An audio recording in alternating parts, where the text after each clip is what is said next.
na celebração da família. Jonas, capítulo de número 1, versículo 1 diz assim: A palavra do Senhor veio a Jonas, filho de Amitai, com esta ordem: Vá depressa à grande cidade de Nínive e pregue contra ela, porque a sua maldade subiu à minha presença. Mas Jonas fugiu da presença do Senhor, dirigindo-se para Tarsis. Desceu à cidade de Jope, onde encontrou um navio que se destinava àquele porto. Depois de pagar a passagem, embarcou para Tarsis, para fugir do Senhor. O Senhor, porém, fez soprar um forte vento sobre o mar, e caiu uma tempestade tão violenta que o barco ameaçava arrebentar-se. Todos os marinheiros ficavam com medo, e cada um clamava ao seu próprio Deus. E atiraram as cargas ao mar para tornar o navio mais leve. Enquanto isto, Jonas, que tinha descido ao porão, se deitara, dormia profundamente.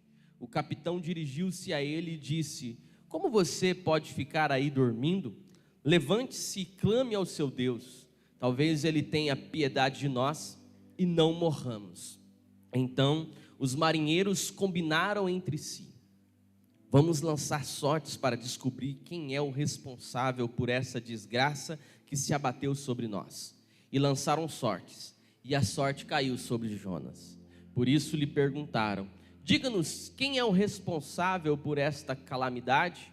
Qual é a sua profissão? De onde você vem? Qual a sua terra? A que povo você pertence? E ele respondeu: Eu sou hebreu, adorador do Senhor, o Deus dos céus, que fez o mar e a terra. E então os homens ficaram apavorados e perguntaram: O que foi que você fez? Pois sabiam que Jonas estava fugindo do Senhor, porque ele já lhes tinha dito. Visto que o mar estava cada vez mais agitado, eles lhe perguntaram: O que devemos fazer com você para o mar se acalmar? E respondeu ele: Peguem-me e joguem-me ao mar, e ele se acalmará. Pois eu sei que é por minha causa que esta violenta tempestade caiu sobre vocês. Até aqui, feche os seus olhos. Senhor, todos aqui, acredito eu, que pelo menos uma vez já deve ter se deparado com a história do profeta Jonas. Alguém que nunca havia ouvido falar sobre o profeta Jonas? Todos, né? O que nós muitas vezes não entendemos quando lemos o texto bíblico é que Jonas, embora profeta, Jonas era um homem marcado pelo ódio. Jonas era um homem marcado pela mágoa. Jonas era um homem marcado pelo ressentimento, pelo um profundo desejo de vingança. A Bíblia diz que Jonas era profeta, mas também ele era de linhagem profeta, porque ele era filho de um profeta chamado Amitai. Amitai era profeta em Israel e era pai de Jonas. E Amitai, pai de Jonas, viveu numa época onde o grande império assírio tentava invadir e invadia Jerusalém, Judá, todo o território dos hebreus a todo tempo. O objetivo dos assírios era fazer com o povo hebreu o que eles fizeram nos 4 cantos do mundo antigo: dominar, subjugar, oprimir, destruir, levar cativos mais novos e acabar com aquela nação. Então Amitai vive nesse contexto. Só que o grande problema é que quando um grande império invadia uma nova época, naquela época isso significaria que aconteceria pelo menos 3 coisas. A primeira coisa que acontecia quando um grande exército tomava uma nova nação é que o rei daquela nação seria imediatamente assassinado. Por quê? Porque sem o rei aquela nação ficaria sem um governo imediato. Sem o rei aquela nação ficaria com dificuldade de ter uma reação política para expulsar aquele povo. Então o rei era o primeiro a ser morto. Segunda coisa que acontecia quando um grande império invadia uma nova nação é que o sacerdote seria assassinado de imediato, para que aquela nação não tivesse mais culto, perdesse o culto, não tivesse mais como recorrer a Deus naquele momento de invasão, de calamidade. O rei morreria, o sacerdote seria morto, e a terceira coisa que aconteceria é que o profeta daquela nação seria imediatamente assassinado. Por quê? Porque naquele período Deus falava com o seu povo através de um profeta. Se uma nação invade e mata esse profeta, a nação ficaria imediatamente sem uma palavra orientadora, sem uma palavra de Deus direcionando aquele povo, e aquela nação seria facilmente subjugada em pouco tempo. Então o rei morreria, o sacerdote morreria e o profeta daquela nação também morreria. Então, todas as vezes que o grande império assírio se aproximava de Jerusalém, de Judá, de Israel, a cabeça do pai de Jonas, profeta daquela nação, ficava em jogo. Amitai, o profeta, pai de Jonas, tinha o seu pescoço ameaçado todas as vezes que as trombetas do império assírio se aproximavam de Israel. E Jonas cresce nesse ambiente, Jonas cresce nessa casa, aonde a qualquer ameaça do império assírio, o seu pai poderia morrer. A qualquer marcha do exército assírio, Jonas poderia perder o seu pai. Então Jonas cresce com esse processo. Jonas detestava os assírios. O menino Jonas, ainda muito moço, aprendeu a odiar o império assírio com todo o seu coração. Provavelmente Jonas orou e orou e orou muitas e muitas noites pedindo que Deus livrasse Israel do povo assírio, porque livrando Israel dos assírios, ele poderia viver e ter um pai presente na sua vida. A trombeta que aproximava o império assírio de Jerusalém significava para Jonas que ele poderia perder imediatamente a vida do seu pai. Jonas cresceu alimentando raiva e ódio pelo povo assírio. E talvez você não saiba, mas a capital de todo o reino assírio no mundo antigo, o lugar onde vivia o rei, onde o rei comandava tanto o povo como comandava o exército, a capital desse grande império era a grande cidade chamada Nínive, que certamente representava tudo que Jonas considerava como sendo pior nesse mundo. Nínive, por ser a capital do império cruel da Síria, significava para Jonas o marco, o símbolo de tudo aquilo que ele mais odiava. O menino cresceu. Jonas não é mais um adolescente que teme pela vida do seu pai. O profeta Amitai morreu, e Jonas, na sucerania da linhagem profética, agora assume o papel do seu pai. Jonas não é mais um moço, Jonas não é mais um menino, Jonas não é mais um adolescente. É um homem formado, chamado por Deus, com um voto profético proferido de forma voluntária pelos seus lábios. Jonas se levanta como sendo o profeta da nação de Israel naquele momento. Só que assim como seu pai, Jonas agora talvez pensasse: se a Síria entrar aqui, agora é a minha cabeça que está a prêmio. Se os assírios tomarem Israel, agora é a minha cabeça que é ameaçada. Provavelmente Jonas orava ainda a mesma oração que ele fazia quando era uma criança: Deus, destrua os assírios. Deus, livra-nos do império assírio. Só que para tua surpresa, Deus tem jeitos e maneiras diferentes de trabalhar nas nossas vidas. Ao invés de Deus destruir o império assírio, respondendo à oração do profeta, a Bíblia diz que, para surpresa de Jonas, um dia Deus chega até Jonas com uma palavra, e nós estamos logo no início do texto que nós lemos. A Bíblia diz que Deus chega para Jonas e diz: Jonas, eu quero que você se disponha e vá até a grande cidade de Nínive, porque a maldade daquele povo chegou até mim, e eu quero que você anuncie a minha vontade àquele povo, porque o meu desejo é resgatar aquele povo. Eu estou a ponto de destruir essa nação por conta de toda a sua maldade, Jonas, mas vai até lá, porque você será o canal que eu usarei para salvar aquela nação. E como você deve imaginar, o pedido de Deus é profundamente difícil para Jonas, complicado demais para Jonas, a ponto dele pegar o caminho contrário a Nínive. A Bíblia diz que Jonas pega a passagem, vai até o porto, pega a passagem e compra a passagem para o lugar mais distante de Nínive que havia disponível. Ele vai em direção a Tarsis.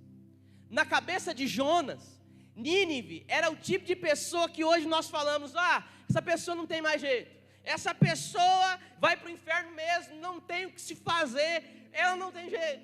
Na cabeça de Jonas, Nínive era isso. E nós aprendemos já uma primeira lição aqui sobre a vida de Jonas, que é possível você e eu sermos um homem e uma mulher de Deus, mas mesmo assim termos enfermidades de alma. É possível sermos um homem de Deus, é possível ser uma mulher de Deus, e mesmo assim ter uma enfermidade de alma. Irmãos, não há dúvidas de que Jonas era um homem de Deus. Olha o texto bíblico, a palavra de Deus foi até ele e ele ouviu. Mas mesmo sendo um homem de Deus, Jonas tinha uma enfermidade na sua alma que não permitia ser tratada. Ele cria em Deus, ele ouviu a voz de Deus, ele era profeta de Deus, mas no coração de Jonas ainda existia um peso, ainda existia uma dor, ainda existia uma angústia que não se calava. Talvez seja o seu caso aqui nessa noite, talvez seja o nosso caso. Eu não tenho dúvidas de que você é uma pessoa de Deus, você conhece a palavra de Deus, você crê no Senhor, você já teve as suas experiências particulares com Deus, mas mesmo assim ainda existe uma área na sua vida em que você não entregou a Deus, em que você não deixou Ele tocar. Talvez seja alguma mágoa, algum ressentimento, talvez a falta de um perdão a alguém, talvez seja um medo, talvez algo que nós não queremos que Deus trate, que nós não queremos que Deus mexa, que nós preferimos deixar ali no lugar mais escondido do nosso passado.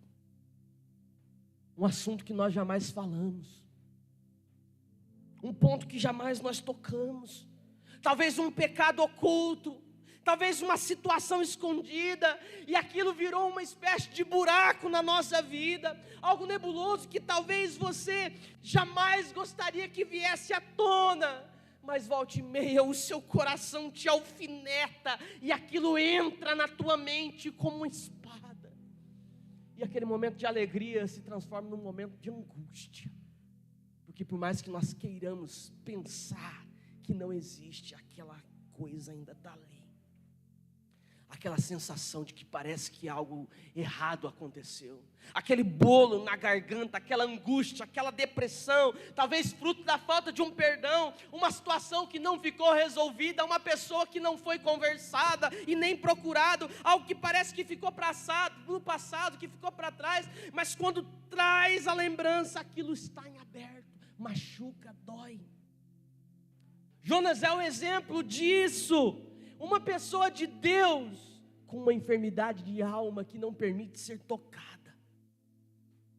Jonas preferia viver uma vida enferma do que permitir que sua doença de alma fosse tratada.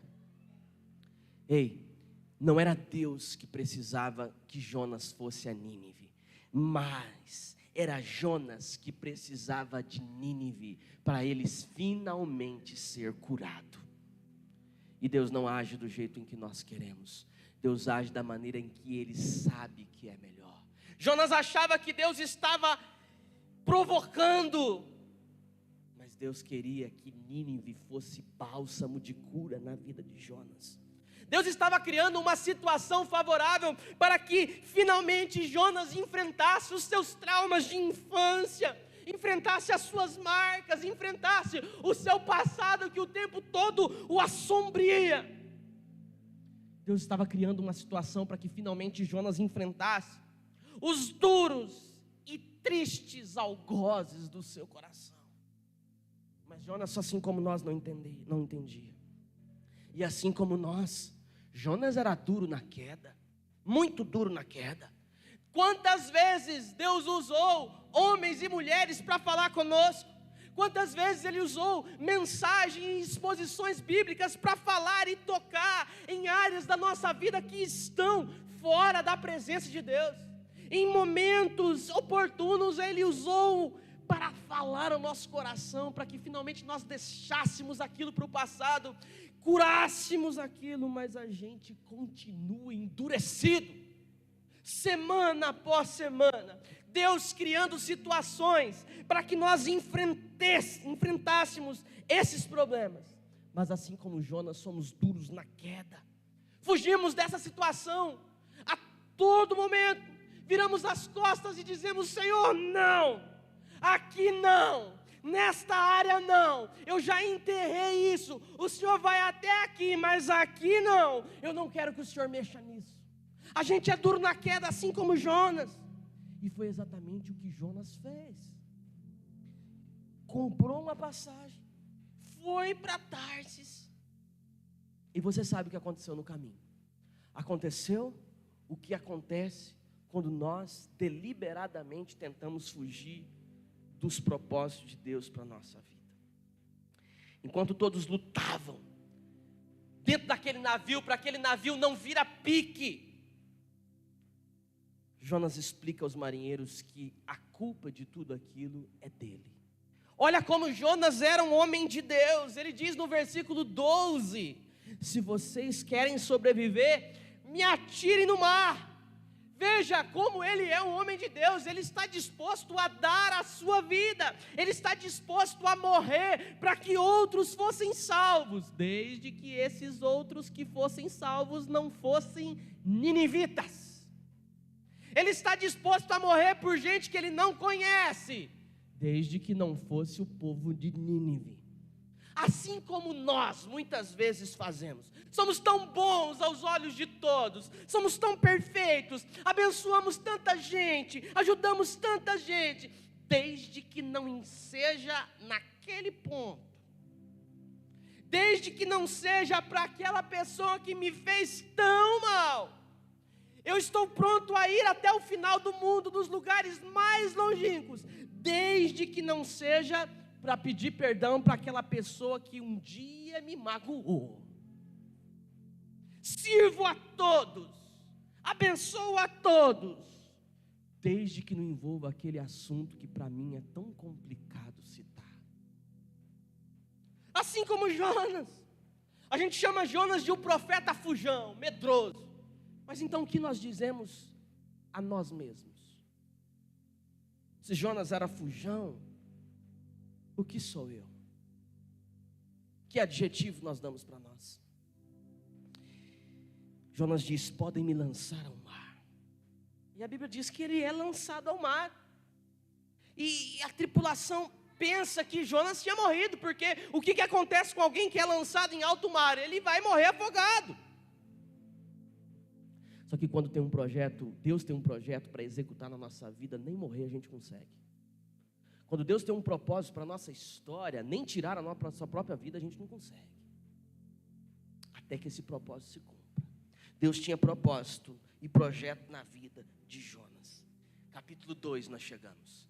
A Bíblia diz que Deus envia um grande peixe e abocanha Jonas. E agora Jonas está salvo. O grande peixe não é juízo, o grande peixe não é castigo, o grande peixe é amor, o grande peixe é cuidado.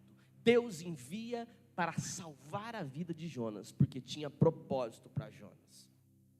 E aí, com seus olhos voltados para o capítulo 2 de Jonas, a Bíblia diz que ali, no final do capítulo 1, Jonas, dentro da barriga daquele peixe, faz uma oração. E o que me chama a atenção é o verso número 9 do capítulo 2, porque Jonas diz, no final da sua oração: o que votei, eu pagarei. Jonas está falando do seu voto profético. Todo profeta, antes de assumir, ser elevado por Deus como profeta daquela nação, ele tinha que fazer um voto profético, um juramento que ele faria diante de todo o povo e diante de Deus. E o voto profético consistia em dois grandes juramentos.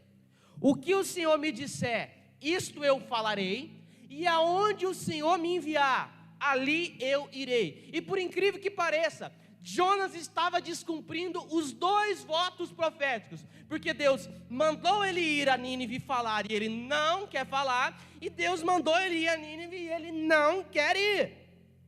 Até que dentro da barriga daquele grande peixe, a chave de Jonas vira, e ele finalmente ora dizendo: aquilo que eu votei eu pagarei.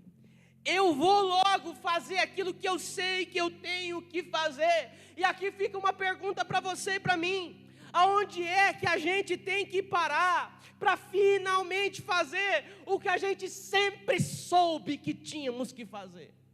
O que é que precisa ainda acontecer na nossa vida para a gente logo fazer aquilo que a gente sabe que tem que fazer? Que tipo de solidão eu ainda vou ter que passar? Que tipo de enfermidade eu ainda vou ter que sofrer? Que tipo de desgraça eu vou ter que testemunhar para finalmente eu entender e viver aquilo que eu sempre soube que eu tinha que fazer? No caso de Jonas, Jonas teve que parar dentro da barriga de um grande peixe para entender. Custa entender, para o Jonas custou. E para nós muitas vezes também custa. Olha o estado de Jonas. Capítulo 3, no final do capítulo 2 diz que Jonas foi vomitado na terra. Porque é isso que acontece quando nós fugimos de Deus. Todas as vezes que a gente foge de Deus, nós acabamos sujos, fedendo, num estado em que nós jamais gostaríamos de estar. Porque o pecado faz isso com a gente. Quando nós nos afastamos de Deus, nós experimentamos os caminhos fédidos desse mundo. A Bíblia diz que Jonas entra na cidade de Nínive, naquela situação, foi vomitado na praia, e agora Jonas está ali, fedendo peixe, entranhas de peixe. E aí, o versículo 4 do capítulo 3, nos diz que ainda em 40 dias, e Nínive será destruída. Ainda em 40 dias, Nínive será destruída. Jonas entendeu que era para ele fazer o que Deus havia mandado. Ele está naquela situação de calamidade. E ele fala: ok, então eu vou fazer, mas vou fazer de qualquer jeito. Ele não fala sobre o pecado de Nínive. Ele não fala que Deus é um Deus amoroso que está pronto a perdoá-los pelos seus pecados. Ele não entrega a palavra que Deus deu para ele. Ele não fala da oportunidade que Nínive tinha de se arrepender dos seus pecados, não. Ele somente corre pelas vias e pelas vielas de Nínive dizendo: em 40 dias e vocês vão morrer. Ele vem anunciar o caos. Em 40 dias e vocês vão morrer. E aí a gente aprende uma outra lição, meus irmãos. A nossa tendência sempre é tentar resolver o nosso problema de alma de qualquer jeito. A nossa tendência é sempre tentar resolver a nossa enfermidade de alma de forma porca e relaxadamente, de qualquer jeito. Tá bom, se tem que perdoar, então eu perdoo. Fulano, nossa, me perdoa, tá bom? Já fiz minha parte, tá bom? O marido trata a esposa como um tiranossauro rex. Daí quando ele sente a esposa distante, aí ele: ai meu Deus, de novo. Ó, você me perdoa, tá bom? Eu falei que não devia, tá bom? Eu já fiz minha parte, agora é com você. Não é assim. A minha parte eu fiz. Fez nada, infeliz. Fez de qualquer jeito. E se fez de qualquer jeito, não fez. Se fez porca e relaxadamente, não fez. É tipo tarefa que a gente dá para os alunos fazer em casa. 15 dias. Chega lá com 4 linhas. Fez na madrugada antes de bater o sinal. Porca e relaxadamente. Para mim não fez. Não fez. Você me perdoa, tá? Perdoo nada. Problema de alma não se cura com esparadrapo e band-aid. Ferida de alma se limpa, se lava, põe para fora, dói, mas depois está apto para cura. Enfermidade de alma a gente cura com quebrantamento. Enfermidade de alma a gente cura com perdão. Enfermidade de alma a gente cura com reconciliação, com esforço, com muita oração, com muito aprendizado, pagando preço. Enfermidade de alma não se cura com remedinho caseiro. Enfermidade de alma se cura com quebrantamento e confissão. Jonas faz isso. 40 dias e Nínive será destruída. E a Bíblia diz no capítulo 4 que ele sobe no alto de uma montanha, fica no lugar mais alto da cidade, se assenta e fica esperando a cidade ser destruída. Bom, a minha parte eu já fiz, eu falei que vai ser destruída. Agora eu estou aqui assentado de camarote, comendo pipoca, só esperando Deus mandar fogo do céu e destruir essa cidade. Só que o texto diz que demoraria quantos dias para ser destruído? 40 dias. E enquanto Jonas esperar, olha a paciência do camarada. Porque a gente, quando se assenta em cima daquilo que é enfermidade de alma, a gente gosta de fingir que aquilo não está ali, mesmo que doa. Ele se assenta em cima da sua enfermidade, comendo pipoquinha, e espera os 40 dias passar. Mas a Bíblia diz que enquanto ele esperava, Deus fez nascer uma planta, que durante aqueles 40 dias ela cresceu e fez sombra para Jonas. E aí Jonas, porque a gente adora curar ferida de almas com novas relações. Jonas se apaixona por aquela planta. Ele fica encantado por aquela planta que cresceu e lhe aliviou dos raios solares. A gente é expert em começar algo novo sem encerrar algo velho. Para tapar o sol com a peneira, para esconder os nossos problemas e fragilidades, e preferir não tratar aquilo que precisa ser tratado. Jonas se apaixona por essa planta, mas a Bíblia diz que Deus mandou um bicho que feriu a planta, fazendo com que a planta murchasse e secasse. Aí o Jonas, cheio do mimimi, a Bíblia diz que ele desejou a própria morte quando viu a planta murchar. Ele chora e pede a própria morte. E aí Deus vai até Jonas e faz uma pergunta: Jonas, é razoável essa sua ira por causa dessa planta? E Jonas simplesmente responde: é razoável até a morte. Está aí no capítulo 4. Aqui pela primeira vez na história de vida de Jonas, finalmente ele demonstra que tem uma enfermidade de alma. Ele simplesmente diz: é razoável sim, razoável até a morte. Em outras palavras, o que Jonas está dizendo é: Senhor, se os ninivitas vão viver, eu prefiro que aconteça comigo o que aconteceu com essa planta. Se os ninivitas vão viver, eu prefiro que eu morra do que vê-los vivos. Eu já fiz o que o Senhor mandou. Olha o que aconteceu comigo. Eu me assentei aqui para ver a destruição desse povo, mas eu sei que o Senhor é bom e benigno, e o Senhor vai poupar os ninivitas. Então, se o Senhor vai poupá-los, leva a mim. É feio, é cruel, mas pela primeira vez da história da vida de Jonas, ele abre o seu coração. Jonas diz: o Senhor tem compaixão do povo, então leva a minha vida. Deus diz a Jonas, final do capítulo 4: Jonas, você tem compaixão de uma planta que não foi você que plantou. Você tem compaixão de uma planta que a você não custou nada. Ela nasceu, ela cresceu e ela morreu sem você fazer nada por ela. E eu não hei de me compadecer de uma cidade de mais de 120 mil pessoas, Jonas. Você chora pela morte de uma planta que você não plantou. E eu não devo me compadecer de um povo de mais de 120 mil pessoas. E surpreendentemente, irmãos, o texto termina assim, deixando uma pergunta no ar. Pergunta de Deus para Jonas. Uma pergunta que É para mim e para você responder nessa noite. A pergunta que fica no ar no fim do livro de Jonas é: quanto tempo nós ainda precisamos para finalmente entendermos que Deus é amor? Quanto tempo nós precisamos para entender que o Deus que nós servimos é um Deus de amor?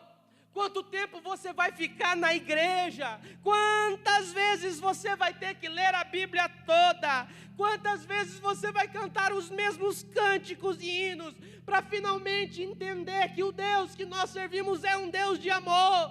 E o único jeito de servirmos um Deus de amor é de fato amando. C.S. Lewis, no livro Cristianismo Puro e Simples, declara que o amor não é um adjetivo, o amor é um verbo. Não tem como eu demonstrar amor falando, mas eu demonstro amor amando. Eu só provo que amo com gestos amáveis. Quanto que custa para a gente entender isso? E é amar segundo a Bíblia. Porque amar segundo a nossa sociedade é: eu amo o Rodrigo enquanto ele estiver me servindo. A partir do momento que o Rodrigo pisar no meu calo, para mim não serve. Esse é o paradigma social. Mas amar segundo a Bíblia nos ensina é amar o inamável. Nós devemos amar, sobretudo, o inamável. Jonas conhecia Deus e amava Deus. Mas a enfermidade de alma de Jonas o afastou do essencial. Deus é amor. A minha e a sua enfermidade de alma tem esse propósito. A gente finge que é crente, faz os ritos, vem ao culto, mas insiste em permanecer com aquela enfermidade de estimação. E a gente não percebe, mas aquela enfermidade de alma está me afastando da maior verdade. Deus é amor. E aí eu começo a querer perdoar as pessoas quando elas são dignas, ou demonstram para mim que são dignas de perdão. Caso contrário, eu prefiro que você morra. Não vou mais lá naquele lugar, não piso mais naquela casa, porque olha o que a pessoa fez. O apóstolo Paulo escreve no Novo Testamento dizendo: a ninguém deveis coisa alguma, paga as tuas contas, exceto a conta que é impagável, que é o amor. Paulo diz que você e eu temos uma dívida que nós jamais conseguiremos pagar. É o amor. É o amor. Que ao invés de mexer com a nossa cabeça e nos deixar assim, como diz o poeta sertanejo, deveria estar cravado no nosso coração, sabendo que eu jamais amarei a Alina o suficiente de pagar a ela a dívida do amor que eu tenho para com ela. Que jamais eu amarei o Lucas o suficiente a ponto de quitar o meu débito de amor com ele. Mas mesmo assim, no dia após dia, eu estou ali tentando pagar essa dívida, amando-o.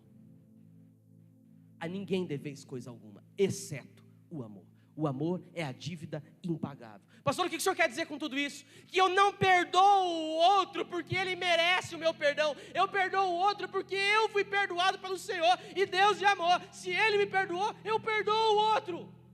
Eu não perdoo a minha esposa porque ela é linda, maravilhosa, embora ela seja. Mas eu perdoo a minha esposa porque eu amo a Deus, que me amou quando eu era um mero pecador, como diz Romanos.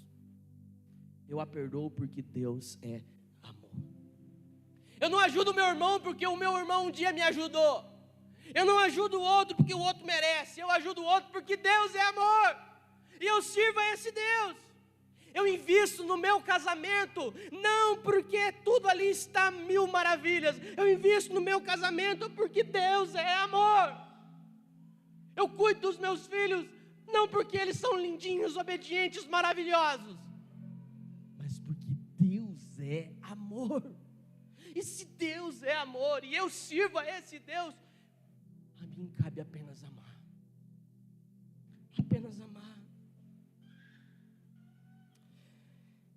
perdoa o meu vizinho que me ofendeu, não porque ele merece, não porque a ofensa não foi tão grande, não porque não doeu, mas porque Deus é amor. E a Bíblia diz no Evangelho de João que quem ama é nascido de Deus. Quem ama é nascido de Deus, e quem não ama nunca viu a Deus e nem o conhece. Deus nessa noite te trouxe aqui porque Ele criou esse ambiente favorável para de uma vez por todas as suas enfermidades de alma sejam saradas, curadas. As pessoas podem ter te ofendido, você pode ter ressentimento, mágoas, e todas elas, muito provavelmente, são justas. A dor que você sente é justa. A mágoa que você sente, os mecanismos de defesa do seu próprio pensamento já os justificou. Aquela pessoa não merece a minha presença. Aquela casa não merece a minha presença. Os meus pés não são dignos naquele lugar. Mas você prefere continuar orgulhoso, dizendo: não vou, não faço, não abro mão, e gastar a sua vida inteira à custa dessa mágoa e desse ressentimento? Porque Deus te trouxe aqui nessa noite porque Ele deseja fazer uma limpeza no teu coração e te livrar de todos os traumas, justos e injustos da sua vida, e fazer com que você viva uma vida leve. Se você entendeu, coloque-se em pé. Eu quero orar com você.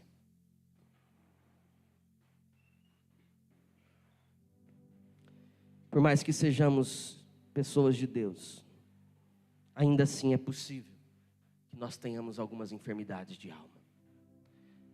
Mas hoje pode ser o fim dessa enfermidade de alma. Abaixe seus olhos, feche seus olhos, abaixe sua fronte.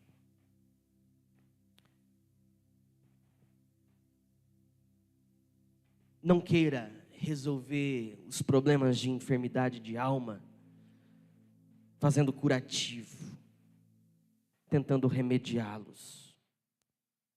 Enfermidade de alma só é curada com arrependimento e contrição. E aonde é que nós vamos ter que parar para finalmente fazer o que nós sabemos que precisamos fazer?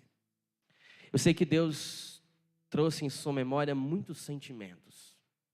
Eu sei que esse texto trouxe no seu coração lembranças, talvez de um passado muito distante, de um passado recente, mas você não pode confundir isso apenas com uma memória.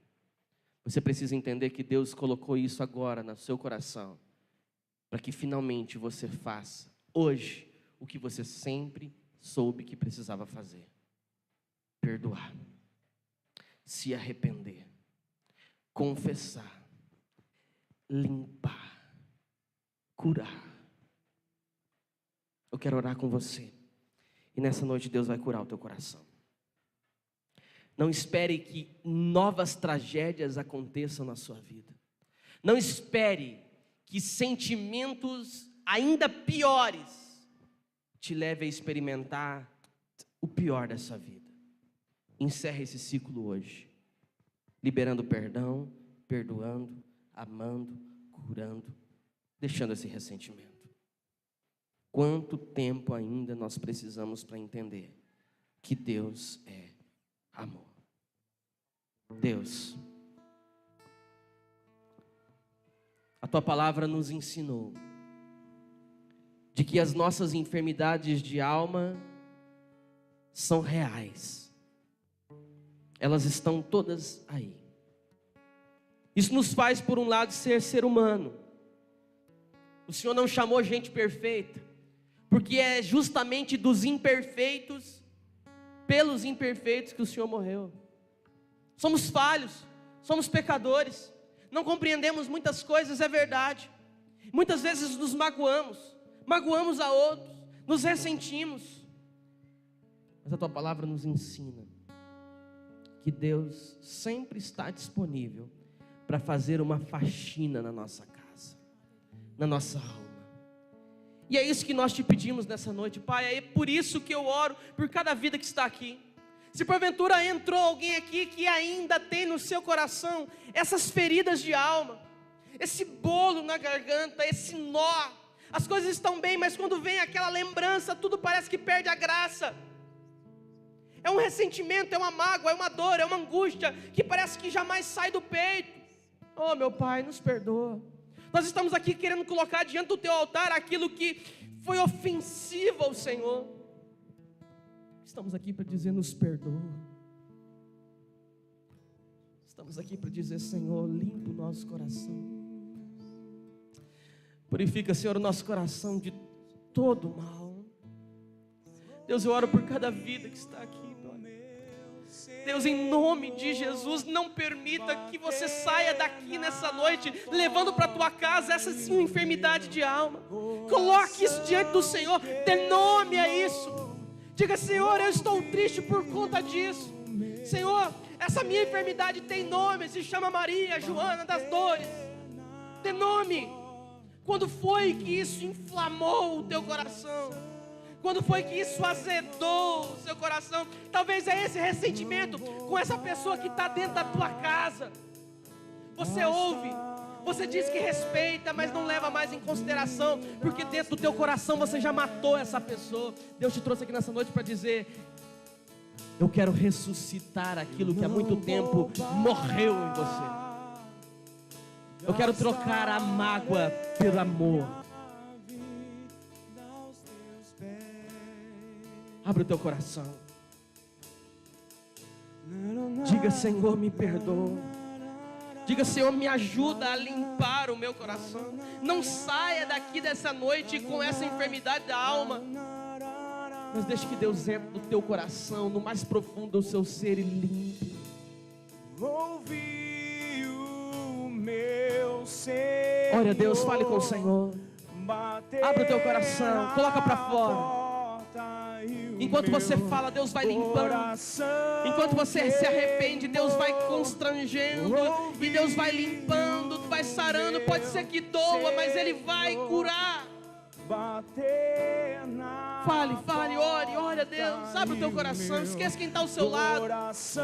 Aproveite esse momento para você falar com Deus. Você está sós com Deus. Não vou parar, gastarei minha vida aos teus pés.